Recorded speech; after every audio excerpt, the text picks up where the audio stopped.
बच्चों, यह कक्षा 8 का हिंदी मीडियम का सब्जेक्ट साइंस का टॉपिक विज्ञान एवं तकनीकी क्षेत्र में नवीनतम प्रगति का चैप्टर है, जिसका आगे का मैंने आपको बहुविकल्पी, रिक्त स्थान, सही गलत सेंड कर दिया है।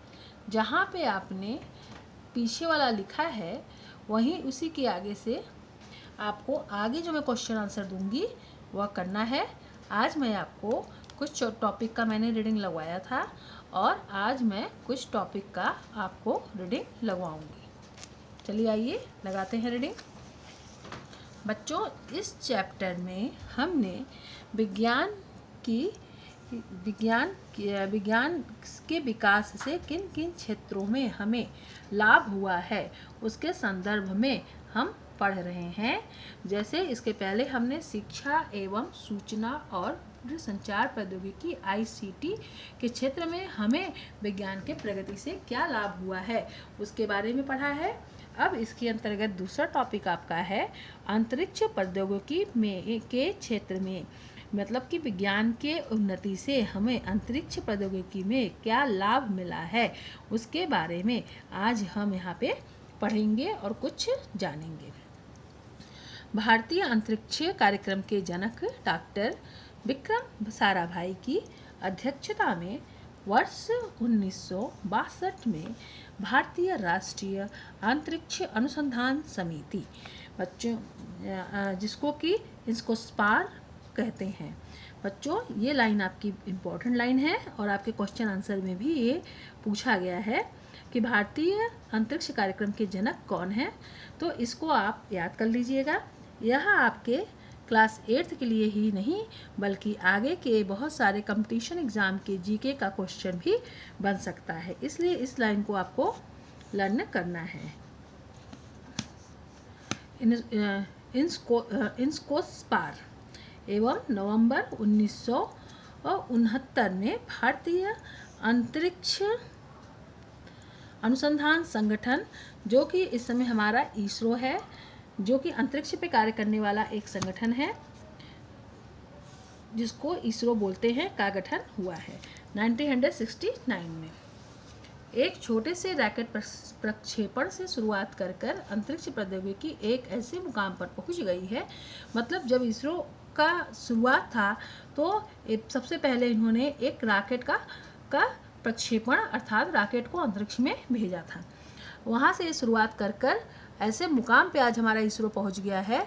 जो ISRO एक ऐसी संस्था है जो हमें अंतरिक्ष के बारे में जानकारी देती है और जिसके द्वारा हमारे अनेक प्रकार के सैटेलाइट अंतरिक्ष में भेजे जाते हैं,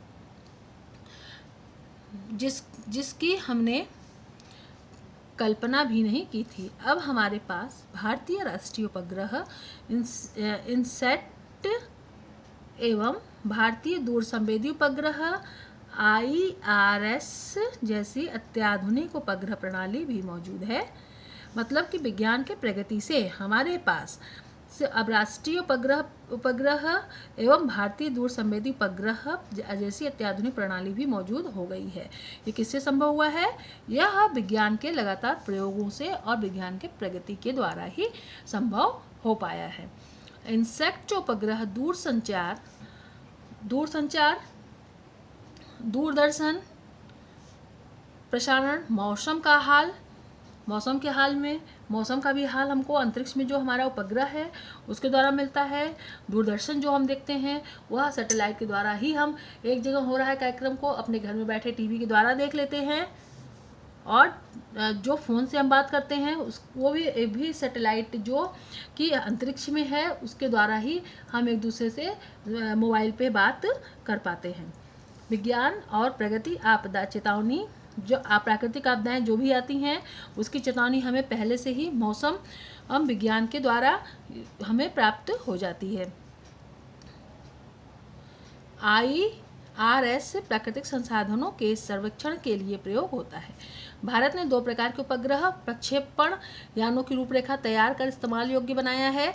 इनमें एक ध्रुवीय उपग्रह प्रक्षेपण यान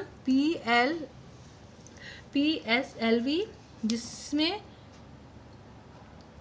भारतीय सुदूर संवेदी उपग्रह प्रक्षेपित किए जाते हैं, और दूसरा भूस्थैतिक उपग्रह प्रक्षेपण यान GSLV, जिसमें इंसेक्ट परिवार के उपग्रह छोड़े जाते हैं। सितंबर 2004 में भूस्थैतिक उपग्रह प्रक्षेपण यान GSLV F1 द्वारा प्रक्षेपित एडुसैट भारत का पहला उपग्रह था जो शिक्षा के लिए समर्पित है। आकाशगंगा के केंद्र के पास दूसरा सबसे बड़ा ब्लैक होल जो सूर्य से लगभग 1 लाख गुना बड़ा पाया गया है। इसकी पुष्टि जापान के कियो यूनिवर्सिटी द्वारा की गई है। भारतीय अंतरिक्ष संस्थान मंगलयान एवं चंद्रयान 1 के सफल परीक्षण में सफल रहा है। बच्चों, यहाँ मैं आपको बता दूं, आकाशगंगा के केंद्र के पास एक ब्लैक होल है जो कि बहुत बड़ा है, जो कि चीज़ों को अपनी ओर खींचता है और बिल्कुल ब्लैक है। ये अंतरिक्ष की बात हो रही है। ठीक है बच्चों, अंतरिक्ष की बात हो रही है जो सूर्य से लगभग 1 लाख गुना बड़ा है, ऐसा माना